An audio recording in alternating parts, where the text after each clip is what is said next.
So I'm just going to take you through the main Twitter tutorial.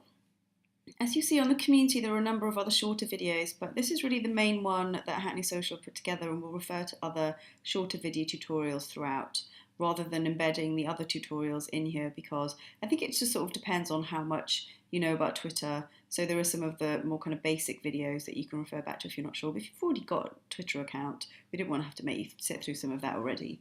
So we've just tried to keep this the overview, but you can refer to some of the other tutorials.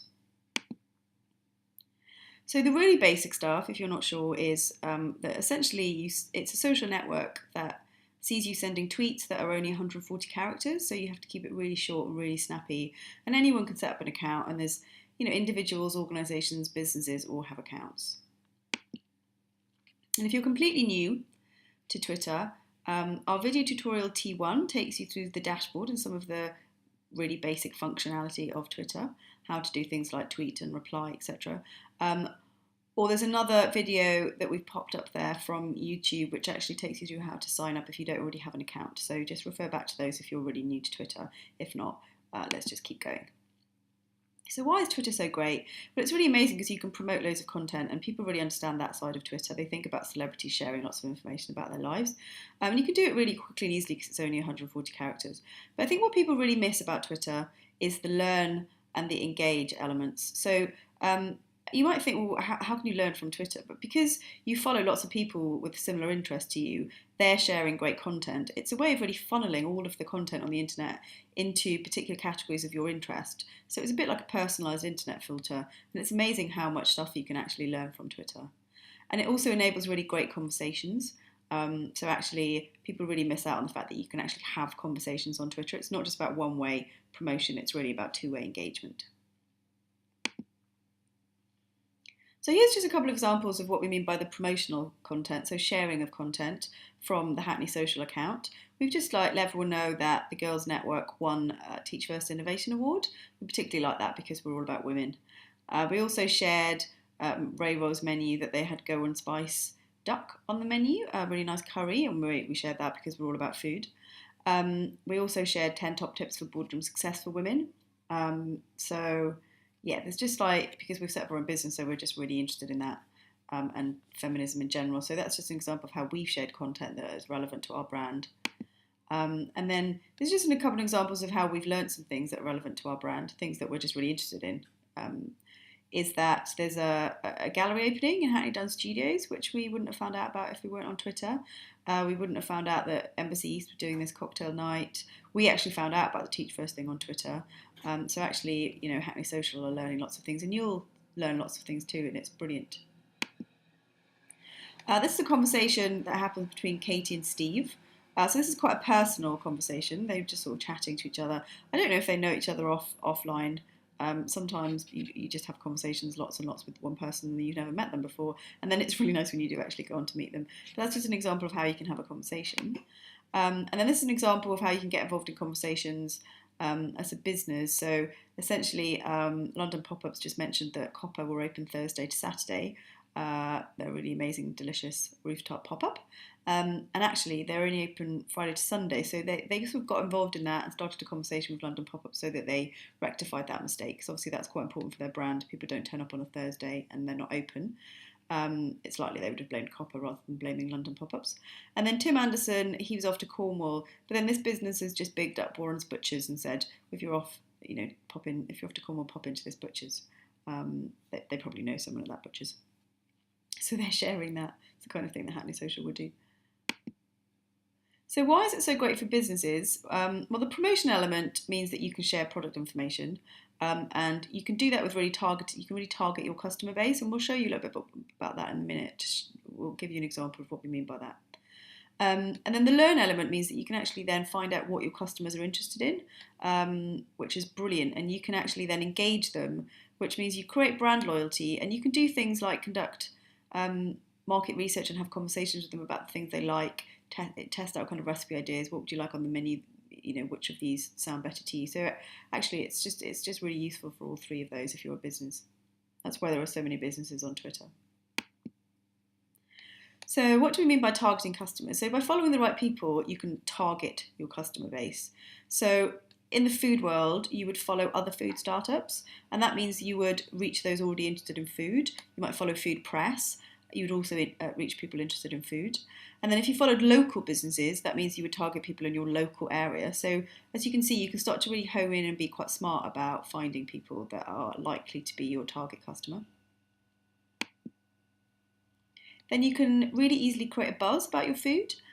So sharing and getting others to share can have quite an immediate effect. If you use things like hashtagging, you can just kind of really get people involved. And there's a tutorial to take you through hashtagging T6, so just check that out.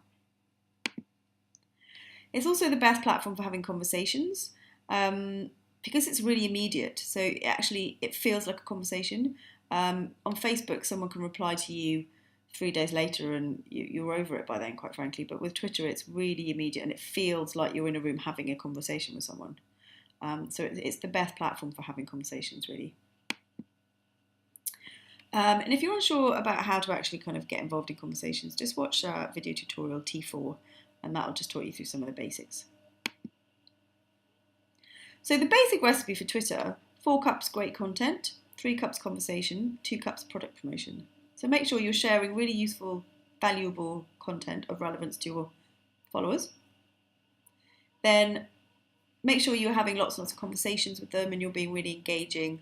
And you can do some product promotion, obviously, but just you need to be really careful about how much you do it. No one wants to be marketed at on Twitter. People are quite suspicious of activity that they feel is very salesy. So just be really careful. If you do overdo it with the cups of product promotion, essentially your recipe just won't work. So this is quite an important one to follow. And then in terms of the actual, how you conduct that, just make sure that you spend between 30 and 60 minutes per day. Depending on when your customers are online, particularly with food pop-ups, we get more engagement at the weekend, so we try and spend a little bit more time at the weekend. And that might sound like a lot, but it's about integrating that into your daily life. And I'm not even joking about this. I actually tweet when I'm on the toilet. So that's like, you just think about maximising your minutes. I do tweets while I'm waiting for someone. I was at the cinema the other day, my friend nipped in to use the toilet and I did a tweet while he was in there. So it's just kind of thinking smartly about some of those dead minutes. So it's not that you have to sit down and spend an entire hour on it. It's amazing how many tweets you can actually do and how much time you can actually spend if you just think quite smartly about when you do it. And the more you make a habit of it, the easier it gets. And so just aim to send a minimum of 5 to 6 tweets per day and try to keep it consistent. Don't do 20 in one day and then 1 the next day. It's much better to just do it consistently day by day. And then in terms of the conversations, just really try to respond to people the same day. People don't like to be left hanging for too long. So step 1 is to follow the right people. So if you set up a Twitter account, you don't have any followers, you haven't done any tweets, you're a bit sort of, oh my god, how am I going to get followers? So one of the greatest ways to get followers before you start to do brilliant tweets is to just follow the right people.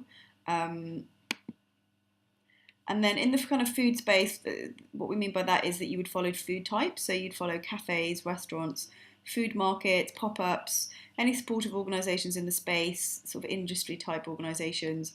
Then the whole raft of press people, so from your food bloggers to your more traditional press, like the Independent Food, Guardian Food, things like that. And then not necessarily just press people, but also opinion formers and influencers. So people that are just on Twitter tweeting a lot, massive foodies that might not technically be press, but are still probably quite influential because they tend to have quite a lot of followers.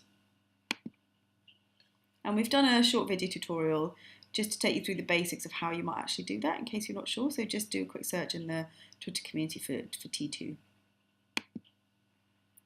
And then in terms of the local element, which we mentioned before, that you can follow people in your area. So you would go through and follow local news and local hubs and their followers. And by following local organisations to kind of where you sell or where the business is, you can target people in the area within that business. So in terms of getting local, there's another short video tutorial, T3, that will take you through the basics of that if you're not quite sure how to do that. So just go and check out video T3. So also you can follow the right brands. So if you really understand who your target customers are, you should be able to get a sense of who they interact with online, and you can actually go and check them out to find out if you're not really sure who they might interact with. You can do that learning element of Twitter and actually really learn what that is. If you're not sure what we mean by that, just go and check out video tutorial T5 because that will just take you through what we mean by finding other brands that are relevant. and they might also be relevant for you. So actually, that's something that there might be people out there that you don't know about that you might want to follow that will be of value. So once you're sort of following some of the right people, you then make sure you do some great tweets, and then when you've done great tweets, maybe go back and do some more kind of following. So it's a bit of an iterative process. So in terms of what makes a really good tweet, well, the first thing to remember is just really avoid text speak. It can be really tempting if you've gone over the 140 characters to just replace you with the letter U, for example. But just really, really try to avoid that. Don't write B and the number 4 for before, particularly with businesses. It's partly that it makes it slightly less engaging to read, because people online read slightly differently, so they tend to kind of skim and read really quickly, and it just slightly interrupts that flow that your brain is just not quite used to that, unless you're a teenager, and then you are, but a lot of people you'd be targeting won't. Yeah, and for a business, it could slightly cheapen your brand a little bit. So just try to avoid that. The best way to think about it is to think about your tweet like a newspaper headline. So if you just go and have a look at the tablet. I mean, what do they pick out and what do they put in the headline? Because that's essentially what you're doing. You're creating a headline so that you want people to go and click the link or to kind of read more and really pay attention.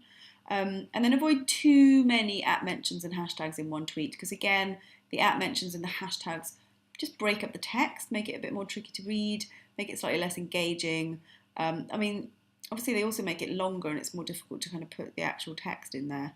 You can do this occasionally, so sometimes you might be having a conversation with 3 people, but then that's sort of fine, because I think when people skim it, they realise that it's a conversation. So it feels slightly different. And then you can use your hashtags quite sensibly, so if the hashtag is actually a word that you might use in a sentence, as it is here actually, so avoid overuse of hashtags. And you might, in an example for this one, that would be phrase as hashtag questions. So just be smart about how you use them. The phrases questions one is quite interesting, but research shows that if you phrase your tweets as questions, sometimes they're more likely to get retweeted. People engage with them a bit more. I think that's just the fact that people just really like to be asked their opinion, to be honest. So, but that's just quite an interesting one that we found out from our research, and actually, it's true. I've seen it happen with my accounts.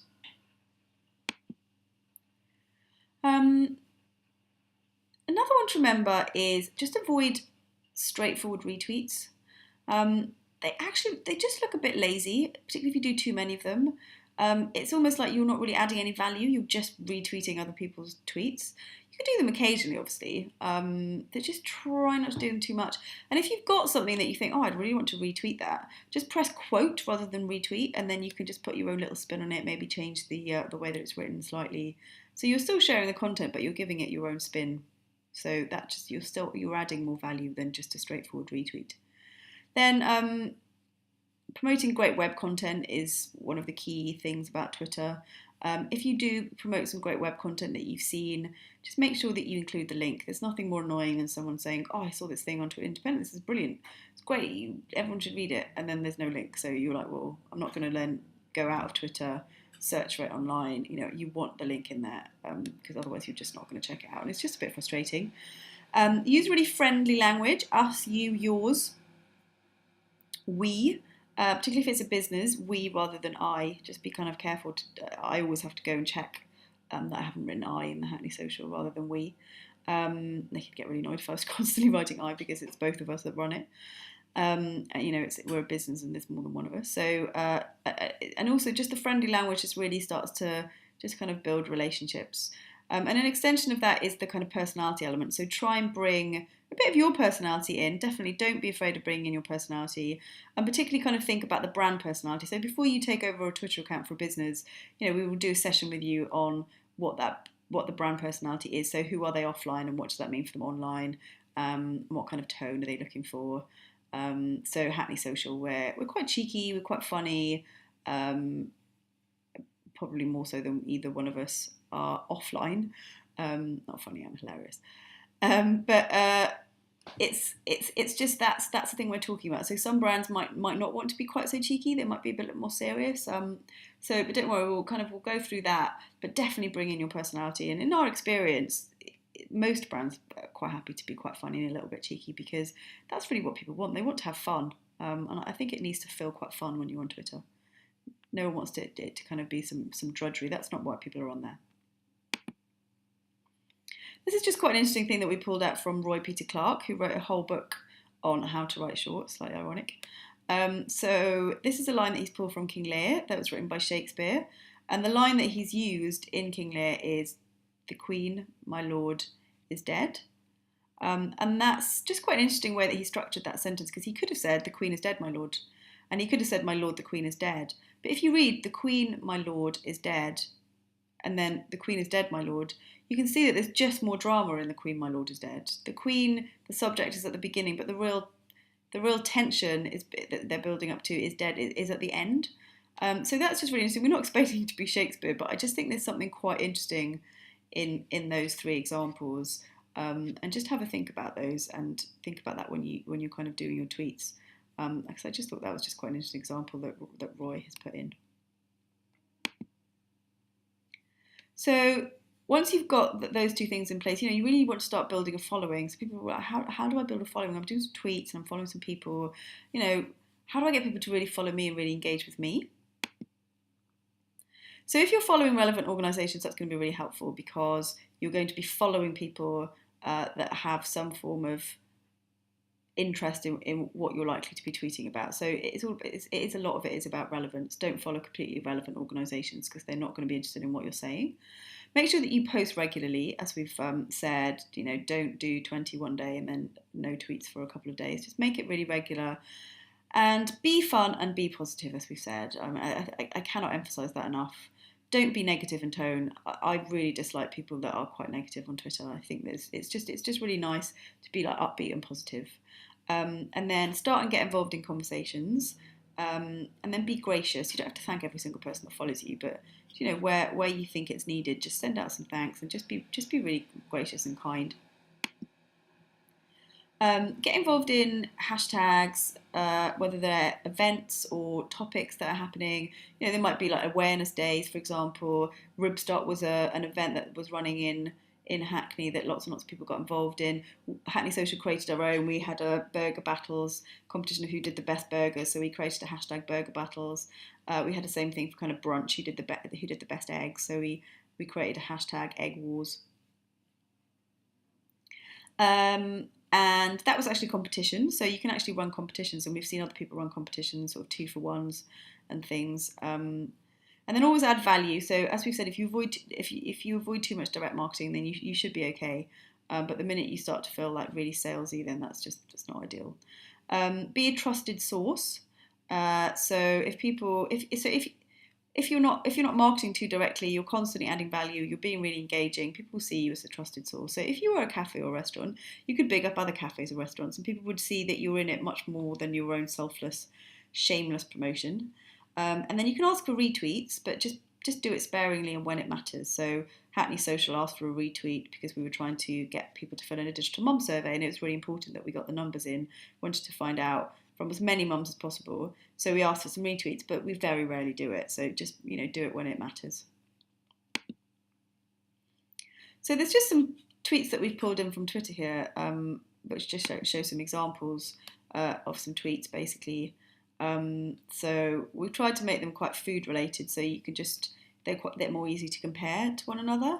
So like May Street Cart, take shelter in a disused garage, feasting on Chinese comfort food, sipping lychee foo while smooth jazz washes over you, postcode and time. So, I want to go there. I want to go and sip lychees and feast on Chinese comfort food. That just makes me want to go there. And interestingly, it was actually torrentially downpouring at the time, which meant that was even better because it was quite topical. So they got some like really engaging content in there, and then just let me know where it was and what time. So just quite practical as well. This one from Pizza Pilgrims. It's interesting. So they said 18 hours, 130 tiles, 25 kilograms of grout, 3 cuts, 2 blisters, and the oven is finally finished. So they've obviously got a great photo of the oven being finished, but I feel really engaged in that because I feel like they've really sweated. They've let us know not just some of the factual information, but 2 blisters, 3 cuts. It's just this personality coming across in that. I really like that. So I'm not going to go through all of them because I think it's quite important for you to just go through and digest them and think about what people are doing well and perhaps what you think people could maybe improve on. Yeah, so there's just a few on there. Just go through them in your own time. If you've got any questions, we can organise a hangout if you ever want to kind of go through these in more detail with us. Just let us know. So that's the end of the main Twitter tutorial. And as I said, I've referred to lots of the mini tutorials within there. So we'll be having a hangout with you soon to just see how you're getting on with this. And part of your homework is to set up a Twitter account. If you follow the instructions for that, that's quite clear.